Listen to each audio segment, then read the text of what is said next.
It's just, it's crazy how much we hide the messy parts of ourselves and the messy paths that we walk through. We love to talk about the ending. We love the stage where the testimony is already written. The business is finally working. The sickness is gone. The relationship has been restored. The bank account is finally healthy again.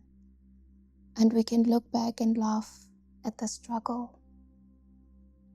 But we never actually talk about the middle, the dark part, the part where you are completely out of answers and you are just stuck. And I feel like we need to just sit in that for a second today, where there's no highlight reel, where it's just the real hard stuff. These are the things you only think about at like 2 in the morning when the house is dead quiet, when the world is asleep and you don't have to put on this strong, brave face anymore. And so I want to talk about the absolute relief of just letting it all go, giving yourself permission to completely fall apart. Because honestly, we are so obsessed with being unbroken. We treat our lives like this fragile glass vase, and we think if it gets even a tiny crack, then the whole thing is ruined. If you lose a job, you have to pivot immediately. When your finances are completely drying out, you need to hustle harder. Wake up earlier, you need to fix it. And then we end up treating our minds and our spirits like they are these machines. Like if we just turn the dial a bit more, then we can force ourselves to produce a solution. But man, what happens when there's literally nothing left in the reservoir, when you have nothing left to give?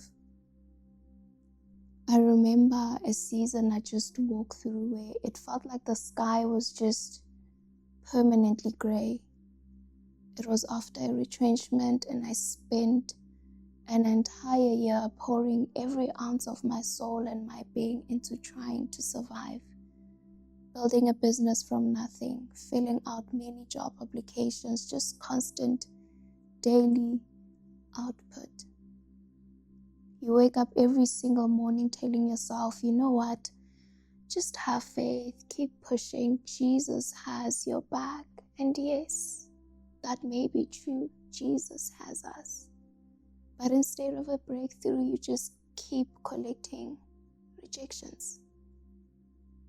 And in that moment, you're also watching your savings slowly evaporate week by week. And that entire process, on top of everything else, does something to your chest, to you as a person. It makes the air feel heavy. And you get to this point where your creativity is just completely gone, your energy is at an absolute zero, and you have nothing left to give. But at the same time, you're still terrified to start because you think everything depends on you holding the walls up. You keep thinking, you know what, I need to keep it together, because that's your sign of strength, and that if you let go, the roof is gonna come crashing down. But what if we got it all backwards? What if the breaking is not the thing that is going to destroy us? What if allowing the walls to collapse will actually not crush us, but it will be the very thing that uncovers what's actually hidden inside? Because if you look at the things in this life, the things that actually grow, they never start by staying whole. Think about a seed for a second. It's an analogy that Jesus used, and it has always stuck with me for some reason. So a seed on a shelf is perfect. It's neat, it's clean, it looks totally under control. But as long as it stays whole and safe, it's just a tiny isolated thing. You won't even notice it. For it to actually grow into what God has created it to be, it has to be buried into the soil, into the dirt, the dark, messy, suffocating dirt where nobody can see it. And the thing we forget is it doesn't just magically sprout from nothing. No. First, it has to completely fall apart. The outer shell has to violently crack open and shatter. It has to break down until everything it used to be is completely undone and exposed to the dirt, to the soil. And that cracking, opening process, that terrifying moment where the seed loses its shape, that is exactly where God meets us. You see, we read in the Psalms that, God is close to the brokenhearted, and we immediately think of him like a emergency room doctor rushing in with glue to fix the shell. So when he comes in, then we can get back to being, a perfect little seed. But that's not what the text says. It says that he is close to the brokenness. He literally chooses the soil as his meeting place. He doesn't fear the mess of the shattering. He inhabits it. It's just like the image of the potter in the book of Jeremiah. The scripture says that when the clay became marred into the wheel, the potter didn't throw it into the bin. No, he didn't try to smooth over, some sort of broken vessel. No, he took his hands and he intentionally smashed it back into a shapeless lump of mud. And I know that's scary, that's terrifying, and that's hard. He broke the structure so that he could remold it. And so the breakdown, the cracking of the shell, it's not proof that the potter has abandoned us or has abandoned the wheel or that the seed is dead. It's actually proof that his hands are still right there in the soil, in the dirt with you, breaking the old form so that he can reshape you into something that he can hold, or something that can hold more weight, something that is ready to carry what's to come. But to get to that molding part, you have to survive the terror of the shattering first. And surviving that shattering, man, it forces you into places you never thought you'd have to go. And for me, the breaking point didn't just happen at, my desk looking at rejection letters. No, it compounded. It rolled into the deepest kind of dark I've ever had to walk through, and that was losing my mother, even if it was years after. And if you've ever lost someone who was your anchor or someone close to you, you know that grief is not a straight line. It's an ocean that just hits you in waves when you least expect it. And because I thought I had to be the strong one, I tried to apply that same hustle mentality into my pain. I tried to keep moving, keep working, keep being the person that everyone else needed, because admitting that I was drowning felt like a luxury I couldn't afford. I was trying to keep my shell perfect, trying to keep the clay from changing form, and all unknowingly so. I didn't know. This is all in hindsight. But you can only live in that pretense and performance state for so long before the weight of it all forces you to go to your knees. And so one night, somewhere in that lonely window between 1 and 3 a.m., the time of the night where there's no distractions left, where there's no jobs to apply for, no phone calls to make, and the silence is just incredibly loud. I couldn't fight the pressure anymore. The exhaustion from the job search, the heavy ache and the grief, the absolute terror of not knowing what my future looked like. It all just collided all at once, and I found myself kneeling right next to my bed, and I best believe I did not pray some polite, well-phrased prayer. No, I just let the shell crack and I broke. I wept from a place so deep inside my chest I didn't even know it existed. It was messy, it was loud, and let me be completely real with you, it was terrifying. I almost felt like I stepped out of my own body for a second. I stood in the corner of the room and looked down at this person on the floor, and I didn't recognize her. I was shocked.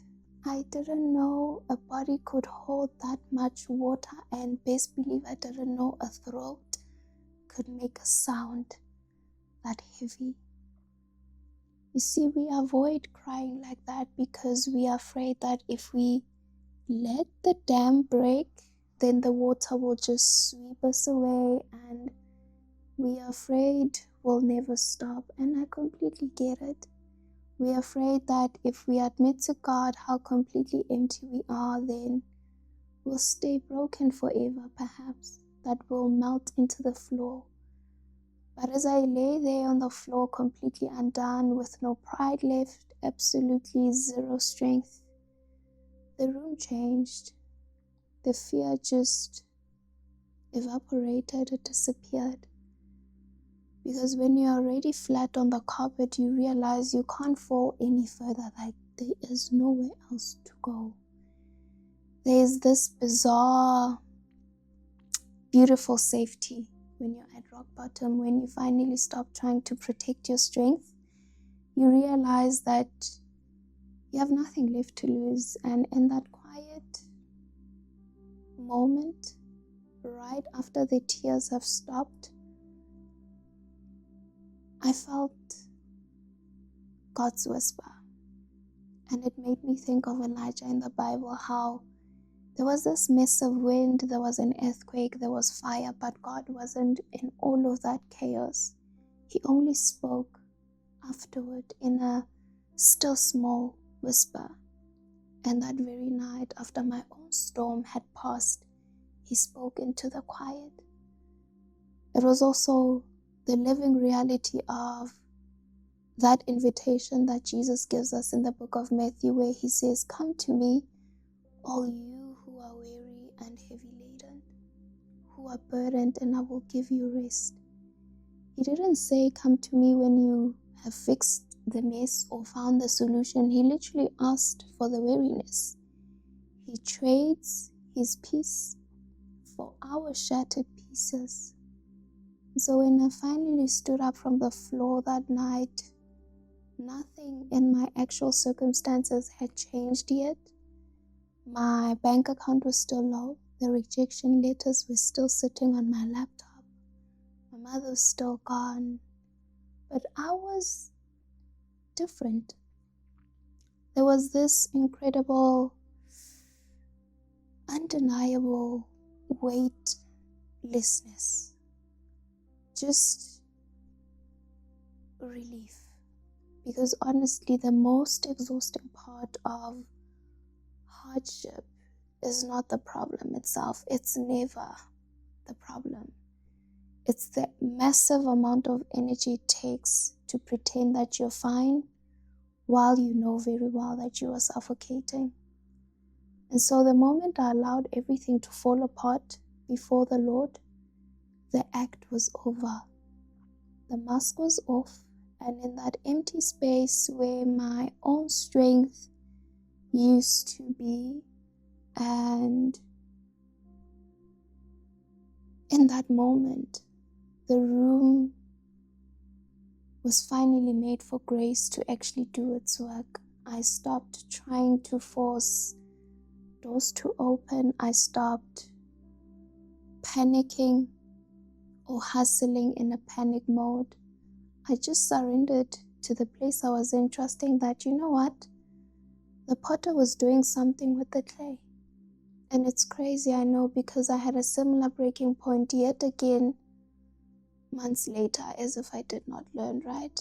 But after that specific moment, the second time, shortly after the shift, because there's always a shift, after I let everything go, an unexpected door opened out of nowhere. A job opportunity came along.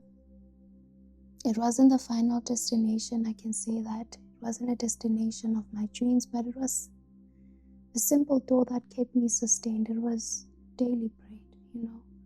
But looking back, I firmly believe that that door couldn't open until my hands were empty enough for me to receive it. And before that night on the floor, my hands were way too busy trying to hold up my own crumbling walls. I had to let them fall so I could finally hold what God was trying to give me. And so, yeah, I don't know who this is for today.